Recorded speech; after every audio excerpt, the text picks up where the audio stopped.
Croeso i podlediad Wild Theology efo fi, Phil Wyman, ac heddiw dwi'n siarad efo ffrind o Caernarfon, Gwynedd, Gogledd Gymru, Rhys Llwyd. Mae'n parhedig yn yr eglwys Caersalem. And for those of you who are not initiated into the language of heaven, welcome to the Wild Theology Podcast. And I got my my Welsh flag face mask on here. I'm not going to be able to wear this the whole thing, so off this comes. And this is my friend Rhys Llwyd. He is the pastor of a church by the name of Caersalem in Caernarfon, North Wales. And so Rhys and I are going to be talking about some things that have to do with Wales, Welsh identity, particularly in light of the Welsh language community and mission there, and some thoughts about some things like controversial things like in Welsh Independence. So, Rhys, here he is. I really love this guy. He's awesome. Hi, Phil. Ti'n iawn? Dwi'n iawn. Yeah, mae'n braf bod gyda ti. It's great to be with you tonight. Yeah. It's tonight here. In what time is it with you? It's 1 in the afternoon here in Long Beach, California.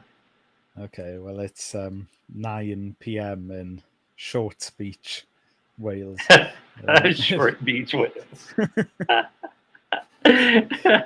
Oh man, but you guys have beautiful beaches in Wales. Yeah, we do, but we only have, like, when you have a sunny day here in Wales, people say kind of, you know, it's oh, I love the summer, it's my favorite day of the year. Yeah, so the last few times I've been going there, I've been running into long periods of sunny days for the last few years. And I tell people when I arrive, hey, look, I'm from California. The sun follows me. Hire me for your festival. I'll come. Yeah. We did, because you shared a picture on Facebook yesterday, didn't you? When you were in Wales last year. And that was a particularly fine day, if I remember.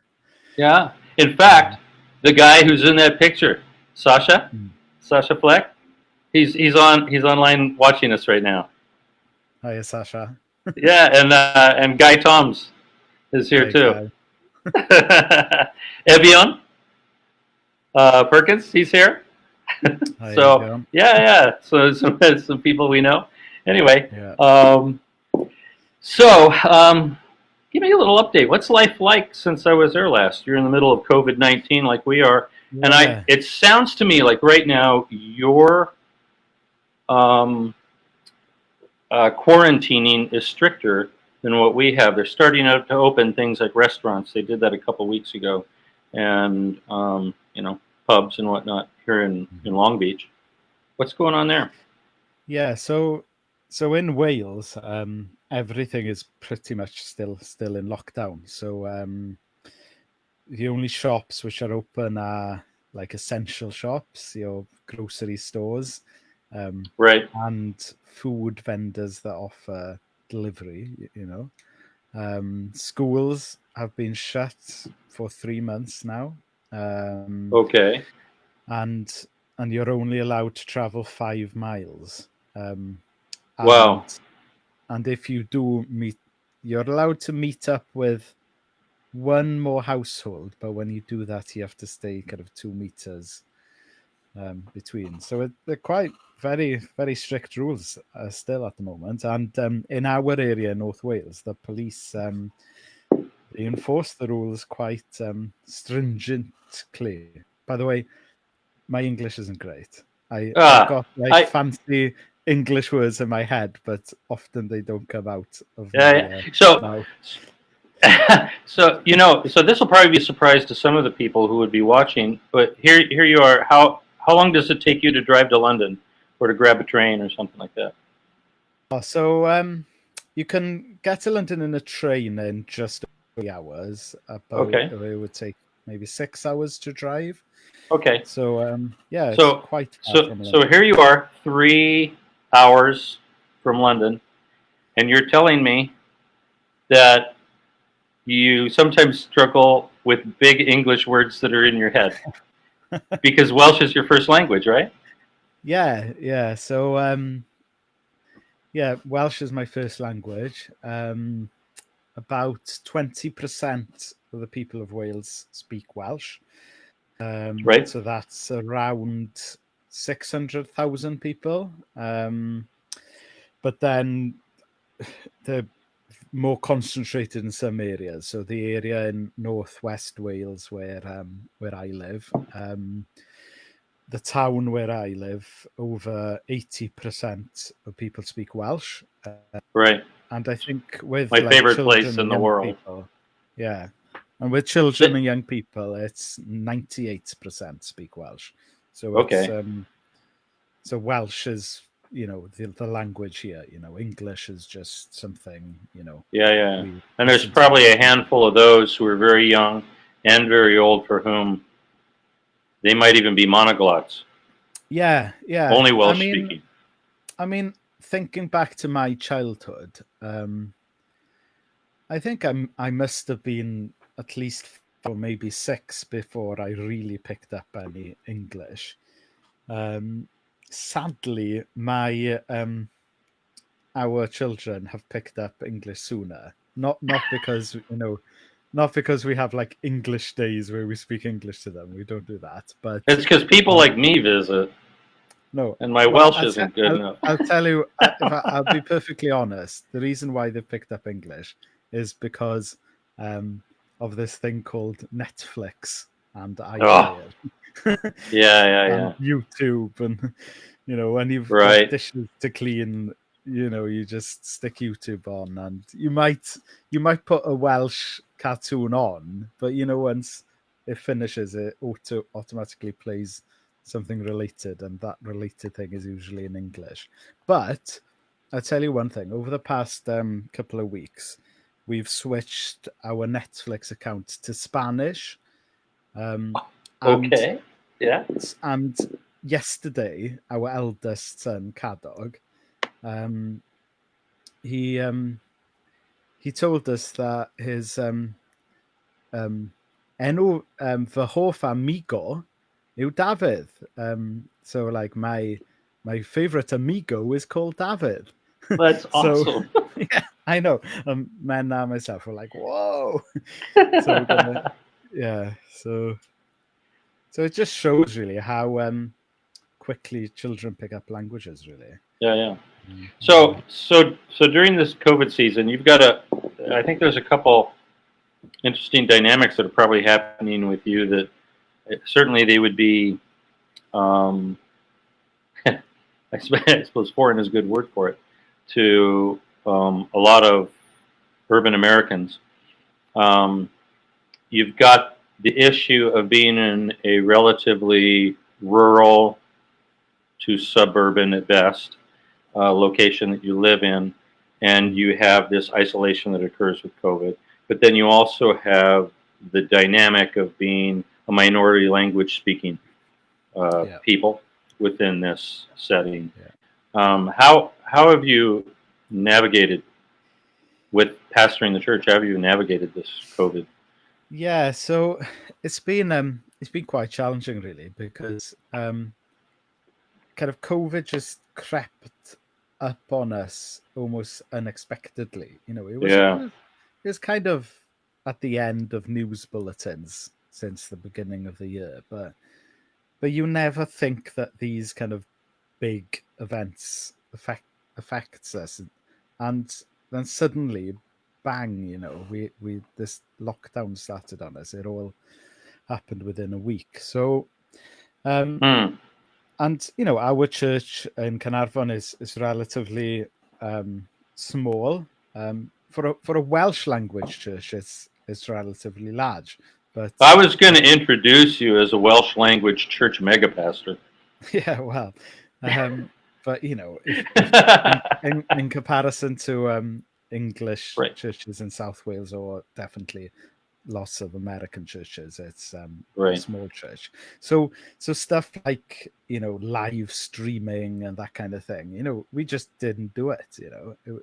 Right. It was because I've noticed like some of the larger churches, they did all that before the lockdown, So after the lockdown, they played on doing their web stuff, but overnight, our church and other Welsh churches just had to do it, and Right. funnily, like for the first couple of weeks, if you wanted to buy like a USB microphone in the UK, you couldn't. I mean, everywhere was Everybody was sold doing out. it. Yeah. Every Right. church, every office, everyone was buying those kind of equipment. Yeah. So yeah, we've done the whole online stuff on Sunday, but really the biggest challenge was just keeping the community of the church together and going. So Right. we've done the whole Zoom and stuff, but really the most important thing is just the old school picking up the phone, and it was quite funny because my generation, we don't really talk on the phone. We meet up Right. for coffee. We communicate on Facebook and so forth. But You to use speak your with, phone to text to somebody and say, "Are you yeah, there yet?" yeah. Yeah. Yeah. So or if I did phone someone, it was purely, to convey information. It was never to really have a chat. Right. So that's been a steep learning curve, really, especially as a pastor. Um, and Yeah. Yeah. one When you thing, mentioned that earlier, I said, "Yeah, it's about time you caught up with the technology." yeah. So it's really funny. I looked back on my phone bill, and I think before the lockdown, I averaged like 90 minutes a month, like Right. speaking on a phone. And the past 3 months, averaging 300 minutes. So it's like, that's quite Yeah. funny. Yeah.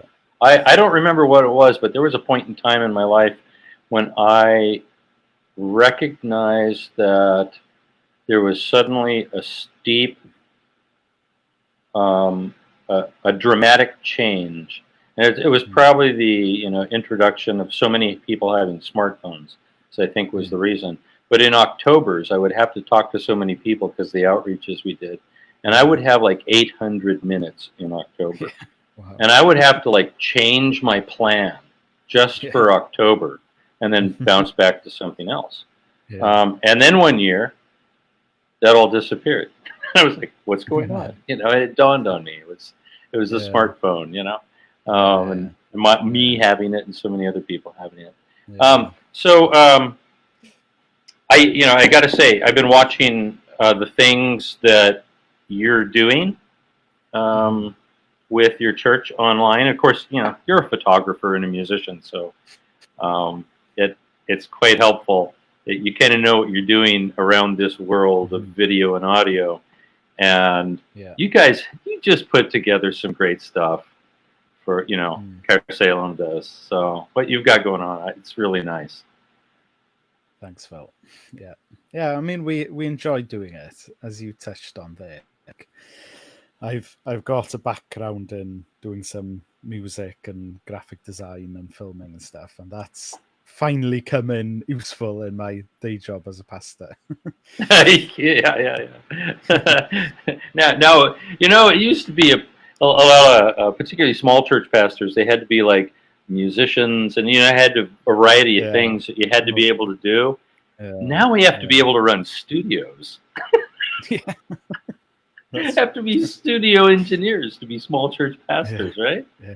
Yeah. So Thomas Lupton was asking the question. He wanted to know what size church you have. Okay, so we have around 60 members, Right. but maybe up to 100, maybe up to 150 would be involved in the church in some way. I mean, we never have the 150 in the same room at the same time, but Right. it's a community around that. Yeah. Okay. And then he did just ask as well what your online engagement is like.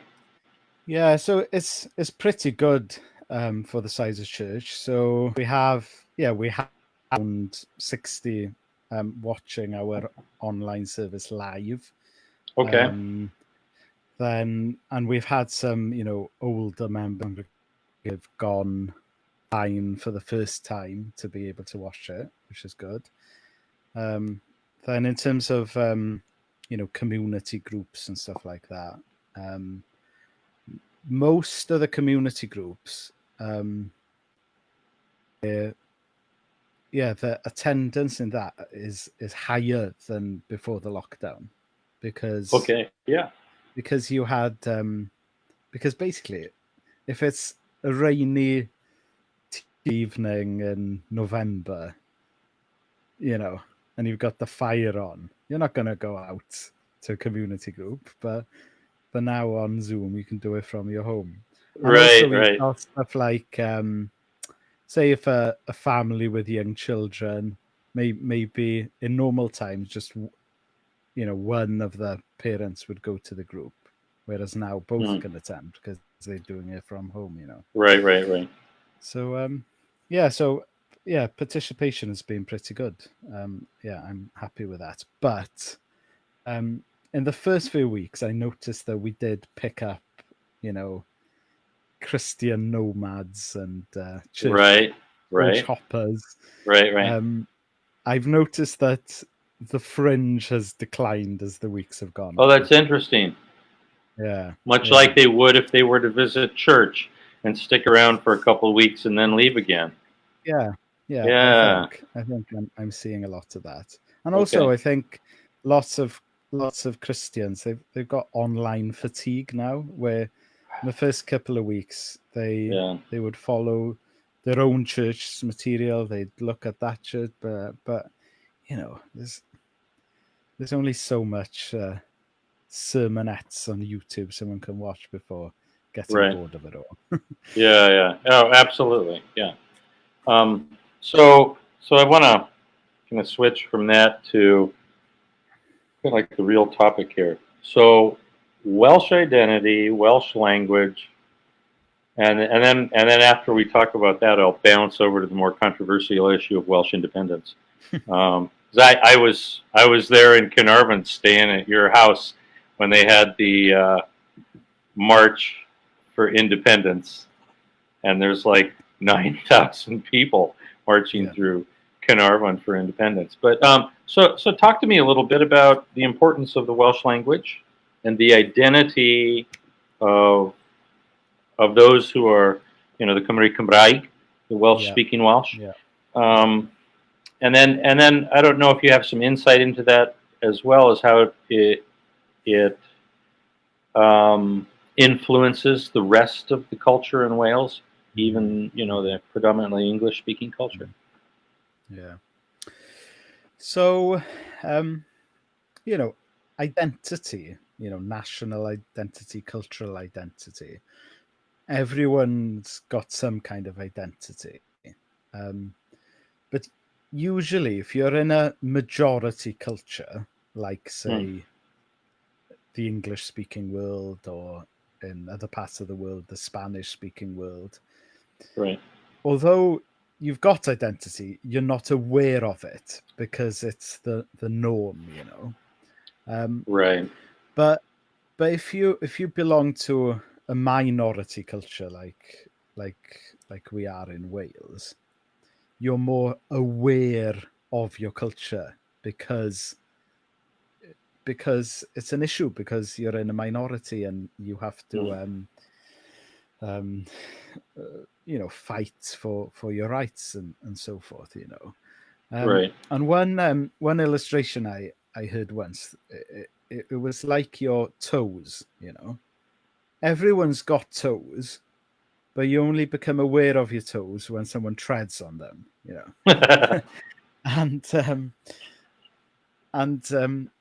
so as I was brought up in Wales in a Welsh-speaking family, and a sense of who we were, Welsh people, distinct from other nations in the UK, was important. We were we spoke a different language. We believed Wales was a country rather than just a region of England or the UK. Right. So yeah, and specifically relating back to what we were talking about. I mean, as a pastor, as a Christian, someone asked me the question, why is the Welsh language important to you? And it's because, to me, when I was growing up, God spoke Welsh. You know what I mean? Yeah. I know, Yeah. I know technically you could argue, no, he spoke Greek or whatever, but to me, he spoke Welsh.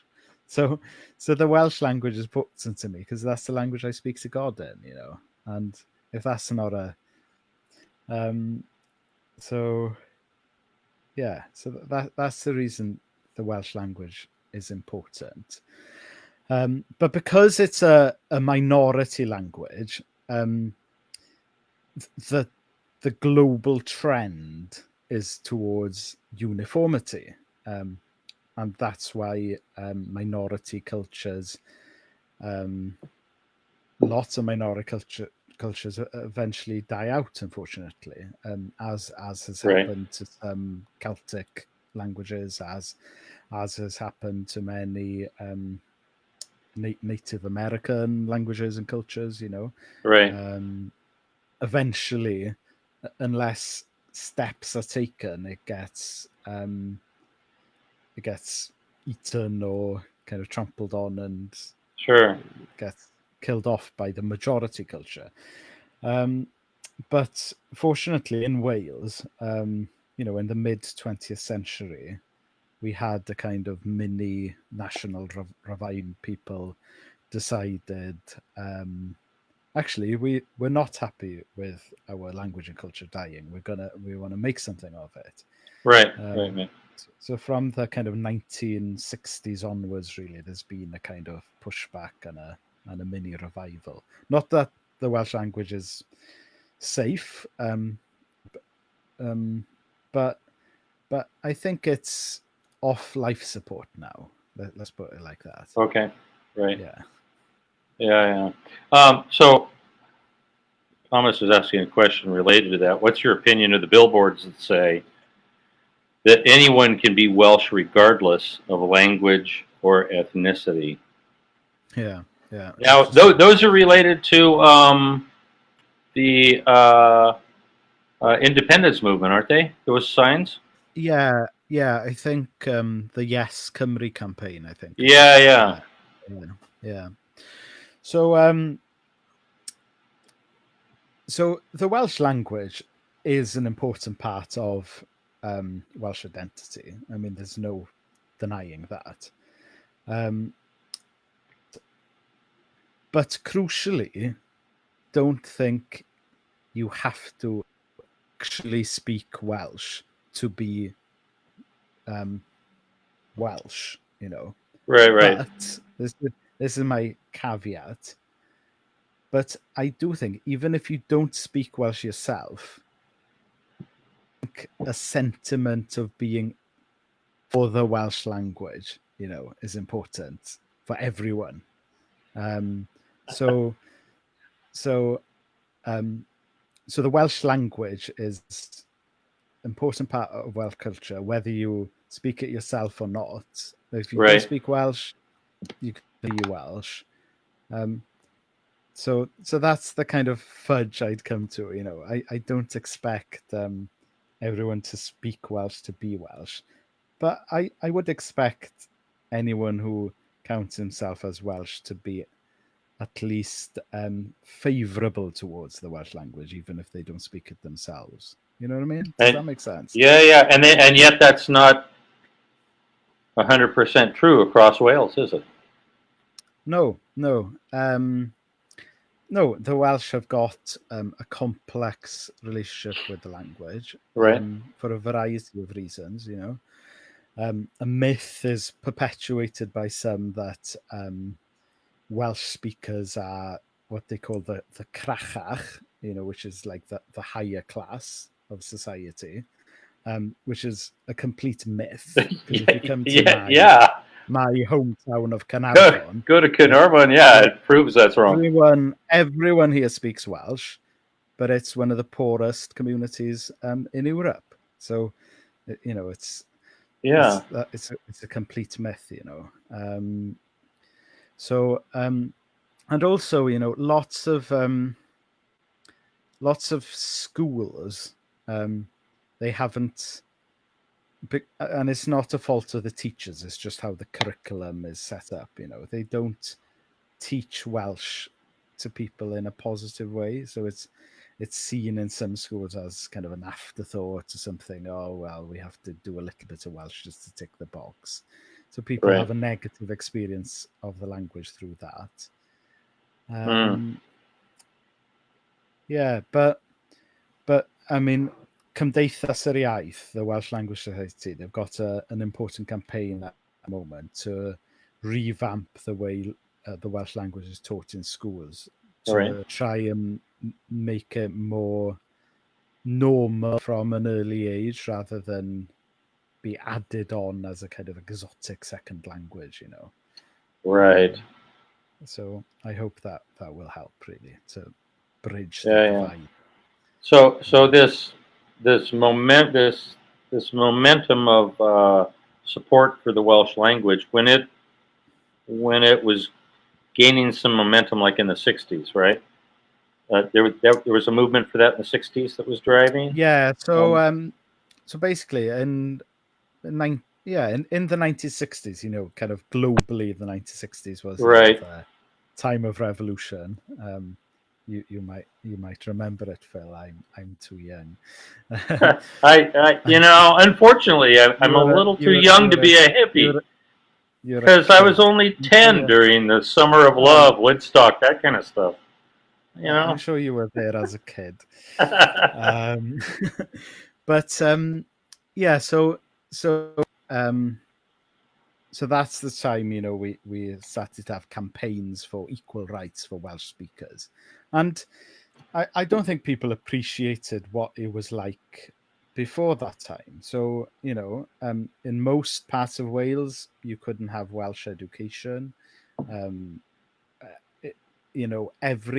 Everything official was only in English, So in public life, Welsh speakers didn't have any rights, So we've come a long way since then. You can have Welsh education in all of Wales, and public bodies and stuff have to provide services for Welsh speakers now. One of the main problems is, I mean, these days most public services are offered by private companies now rather than, government agencies. Right. So that's one problem, is as government agencies offer less and less services and more services are offered by private companies, then all of a sudden, when a government agency, provided your electricity, you could ring them up in Welsh, get your literature and bills in Welsh, but then it was handed over to a private company, and in terms of language rights, you went back 50 years because everything was just in English again then. Yeah. Yeah. So there's this kind of leads then to the current movement that's gained some momentum as of last summer, about a year ago, almost now. I think it was in May. All of a sudden, it wasn't like it came out of nowhere, but to a lot of people, I think in England and people who weren't watching, it was like the Welsh Independence movement all of a sudden had marches of thousands of people. Started with the one in Cardiff, and then I was there at the one in Caernarfon, which was the second one, and there's like 9,000 people. Talk about a little bit about your thoughts about Welsh independence.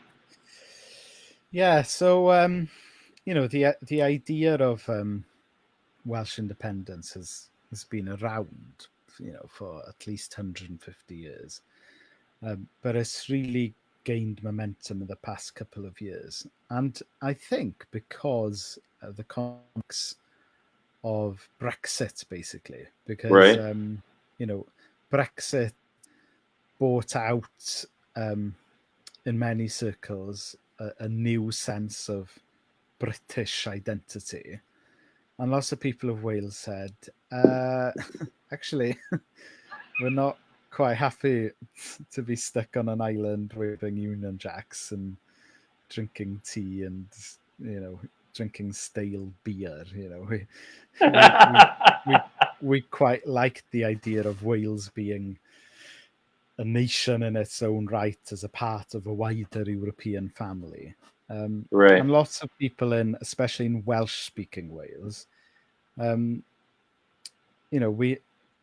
don't have anything against the English, but culturally we have more in common with other European countries, and so it's kind of the fallout. I know some people would probably jump in now and said, but Wales voted for Brexit.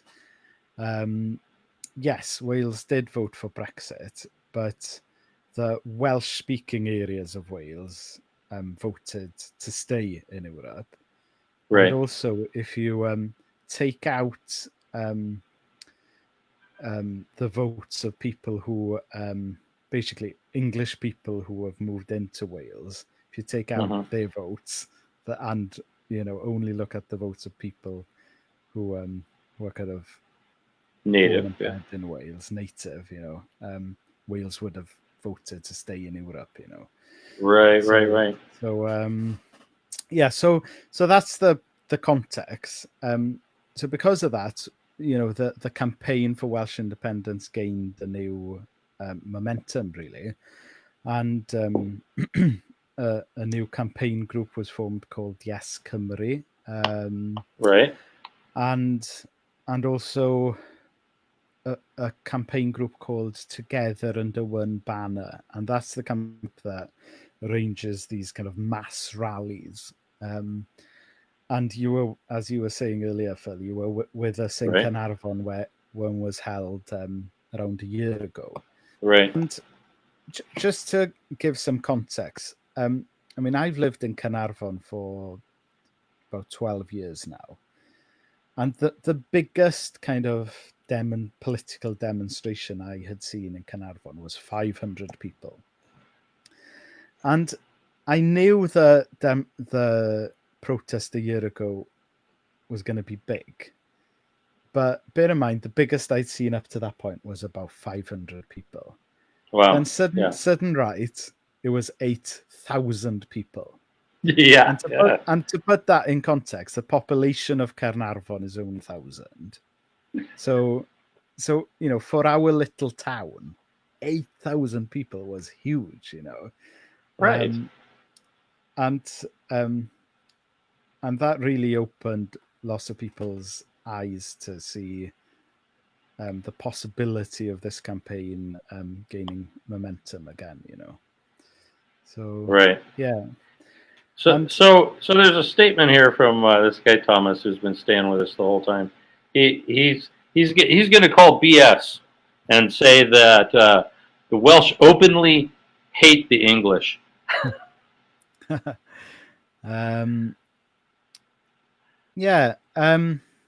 would be interesting to see. In the circles I turn in, that's not true. With one exception, on rugby international days. Absolutely, yeah. I'm willing with to you. Concede on that one. I think. Yeah. I'm with you on that one too. Yeah. But I think to be fair with Thomas, he's got a valid point. If you talk with a Welshman in a pub after he's had a few pints, yes, he'll say unhelpful things about the English. But Right. if you speak with a sane Welsh person most of the time, they'd have some political grievances with Right. the English on a kind of political level. Right.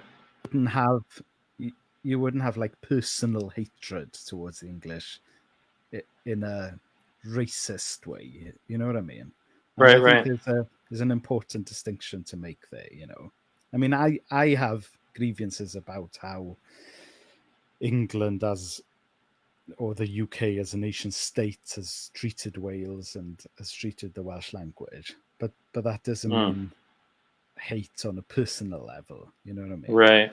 Right.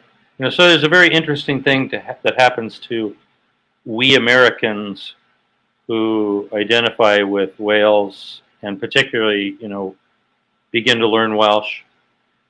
Those are, my friends who have moved there. The interesting thing that occurs is that it's almost as if this strange phenomena of American nationalism, I'm proud to be an American kind of stuff, that it almost transfers over into it's a different way. There was a mindset when I was growing up that most Americans had a feeling of being nationalistic, but also still retained a sense of being for the underdog. The guy who was not in the position of power. That seems to have changed in our current culture. Now Americans all are about winning and being the tough guy and the big guy. At least that's how Trump comes across, right? But it's almost as if those friends of mine now have transferred over that sense of a nationalism to an identification with Welsh nationalism and the support of the underdog and a pride in that which is maintaining itself firmly in the face of opposition. Is that something that is kind of at the heart of, as it would be, the Welsh independence movement and culture itself, that stand firm in the face of opposition and a pride in that, or is that not there in the same way? Yeah, I mean, as I was sharing earlier, there's a sense that Welsh nationalism. I mean, we're in the shadow of the UK. That's the context. So lots of Welsh nationalists see themselves as in almost like rebels, as in the shadow of this fading empire, the British Empire, where I mean, some authors described Wales as the first, but also the last colony of the British Empire. So we were the first to be colonized, and it looks like we'll be the last to leave as well. Yeah.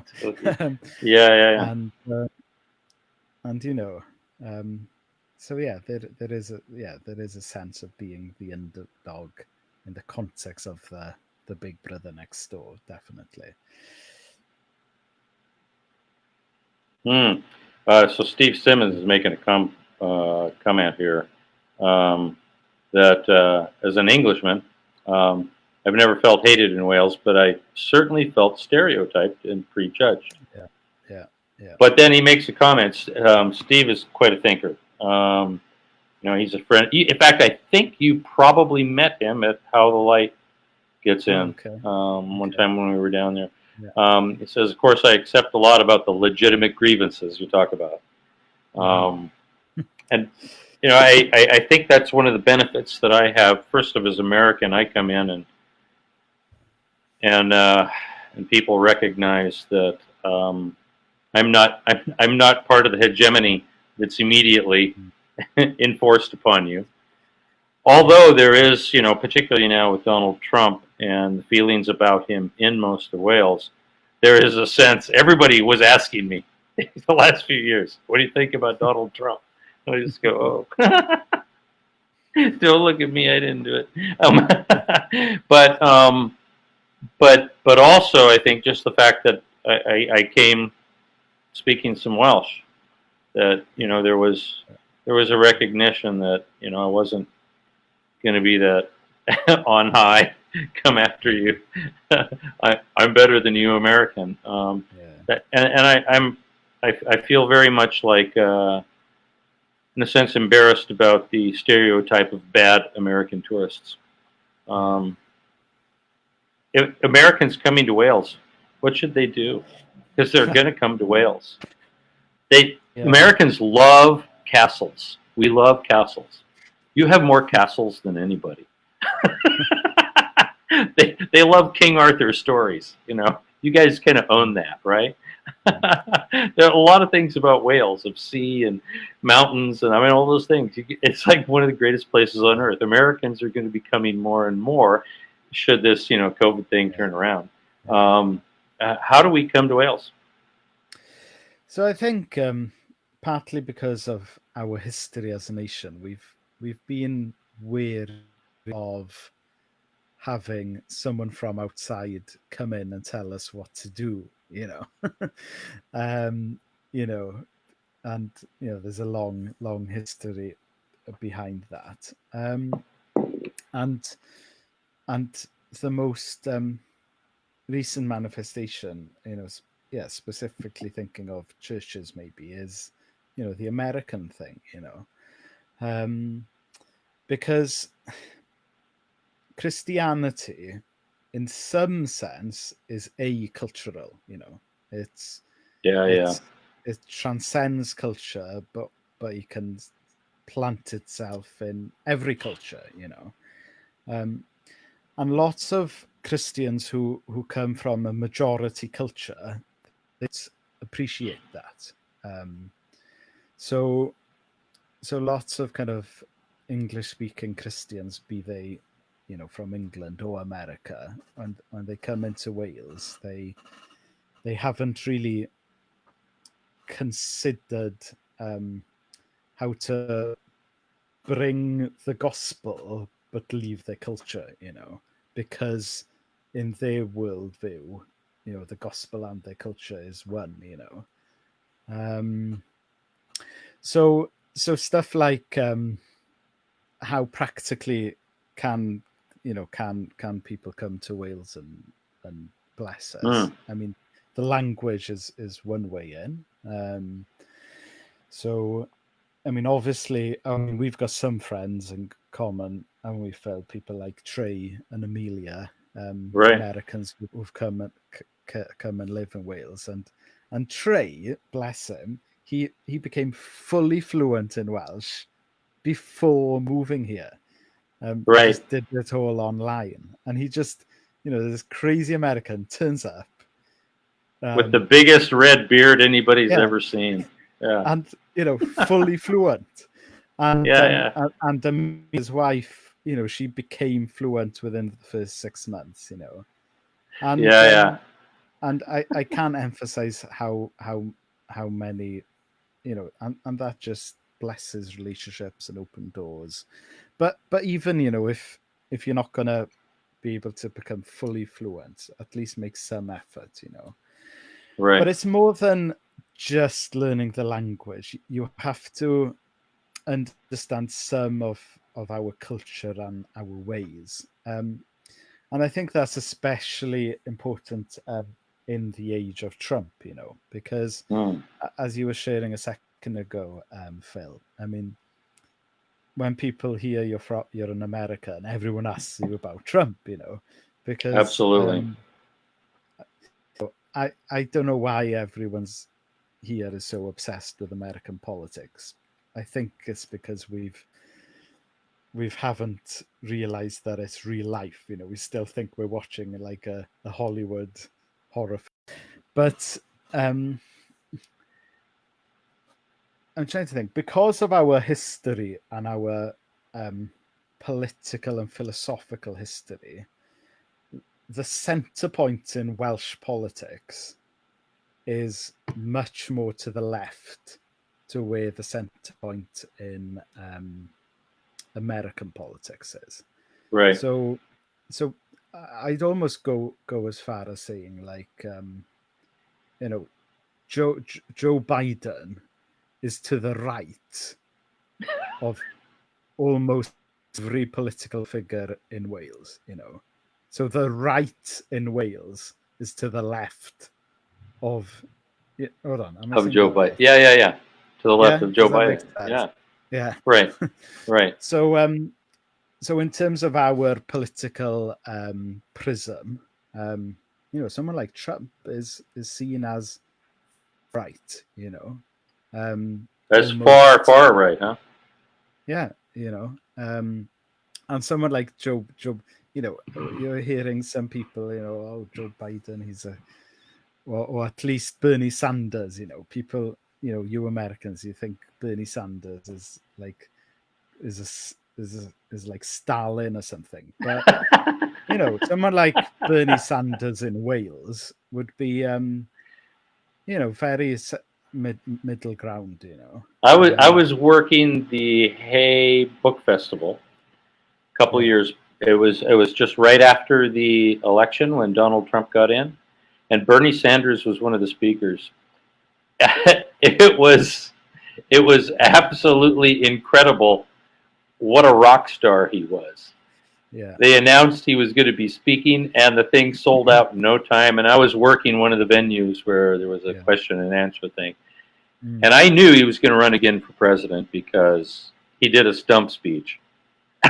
Nobody else recognized that, but because I'd been watching him for months, I said, "That's exactly, he's running again." But yeah, he was a rock star over there, and the truth is that he and Jeremy Corbyn are just the same guy.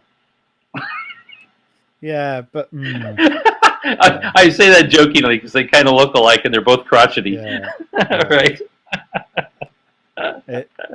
So but you get the point I make. So when Americans come over, they have to be understand our political and cultural context is so different to yours. Right. We might be a one country like yourself, but culturally we're very different on many levels. Yeah. Right. Yeah, so it's interesting. I don't know if you've noticed this in the comments, but Kevin Ellis and it looks like Thomas Lupton too have both made comments. Englishmen living in Wales, I have no problem with independence for Wales. Right. And I wonder to what degree that's the case. Certainly as an American, I was so excited. And as you remember, Sasha, my friend from the Czech Republic, as somebody who's seen revolutionary things happen in this country when, the Soviet Union coming in and, coming back out. And in 1968, there was that whole Prague Spring, and they just rolled in with their tanks and squished it. And then there was the years through the 1980s where they had to kind of work their way slowly out of it. And the Czech Republic was kind of like revolution by house parties. I say it's kind of oversimplification of things, but it was very peaceful, their response. And he looked at that parade, and I've got it somewhere on tape. The parade's going, and I'm filming the parade, and Sasha's behind me, and you hear his voice say, "This is amazing. These people are all so happy. Nobody's angry." Yeah. That's interesting. I mean, I've got no way of saying, if English people support Welsh independence. I'm sure there's some research out there showing what the level of support is. But the only thing I would say is, in one sense, why wouldn't English people support independence? Because we only want what they've got already. In fact, we want less than what they've got. They've got an empire. We just want our own independence. So, there's a famous quote by a Welsh author called J. Daniel that summarized what the aspirations of a Welsh nationalist was, and it was summarised something like this: that we only wish for our nation what we. Hold on, let me get this right. We'd only kind of wish for, well, we wish for other countries as well, you know. So Right. we don't like we don't wish for dominance over other countries. We just want our own kind of freedom, you know. And that freedom, like some people would, oh, but if you're an independent country, you couldn't make it alone. Well, no, we couldn't. In the same way as no country can make it alone. You know, I mean, we'd be independent, but codependent in the family of nations. You know. Right. I mean, no country is independent in the literal sense. You know, look at the labels of everything. You know, it's made in China, made in the US. You know, every nation is codependent to some extent. Right. You know, some people are going to jump on you, that codependent thing is some kind of, oh, you're, new world order and the Antichrist type of stuff. Going to get yourself in trouble there. But you're already in trouble because you support Welsh independence. So, so let's close it out there. Man, thank you very much, Rhys. This is great. Thank you. Absolutely love you guys. Say hello to Menna, or maybe I'm talking to Menna now. She popped on and was watching this. And well, I mean, you'll have to get Menna on as a guest. I absolutely want to do that. Yeah. Because she would rock it. She's wiser than me, but she can also speak better English than me. Yeah. Well, so I made a comment in the lead into this. I posted somewhere that people had to listen because with your accent, you just make things sound holier. Well, So I'm going to ask you if you'd be willing to give us all a blessing before we close out this podcast. Yeah, sure. In Welsh. Oh, or both. Either way. Yeah. Okay. So, bendith ar bawb, bendith ar eich cenedl chi, bendith ar teulu'r cenhedloedd, a boed I ysbryd y Duw mawr fynd o'ch blaen chi yn bopeth I chi wneud. Blessing over your nation, a blessing over the family of nations. May we all seek peace on earth as we don't wish for ourselves what we don't wish for others as well. Oh, yeah, that rocks it. So this has been the Wild Theology Podcast with me, Phil Wyman, Phil Wyman. Dwi'n dod o California, Long Beach, California, ac mae ffrind o Gogledd Gymru, Rhys Llwyd. Mae'n parchedig yn Caersalem in Caernarfon. So this has been the Wild Theology Podcast, and I'm Phil Wyman from Long Beach, California, and this has been Rhys Llwyd from Caernarfon, Wales, and that was awesome. If people want to find out more about you, where do they go? Let me think. My Facebook page, Rhys Llwyd, is or if you want to know more about our church, it's caersalem.com. CAERSALEM.com. Yeah.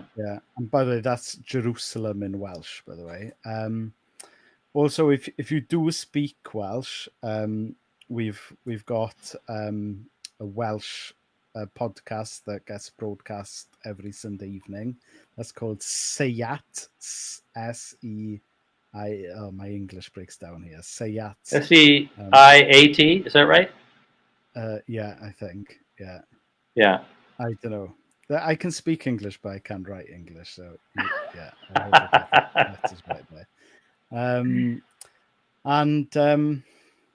Yeah, I'd really, just before I close, I'd really I published a book, last year about some of these ideas, but it's in Welsh. Yeah. But sometimes I'd like to publish something in English, just to, the ideas that are bubbling in Welsh-speaking Wales people can understand us better then. So, yeah. I would love that too. That'd be awesome. Okay. Thanks, bro. Take care.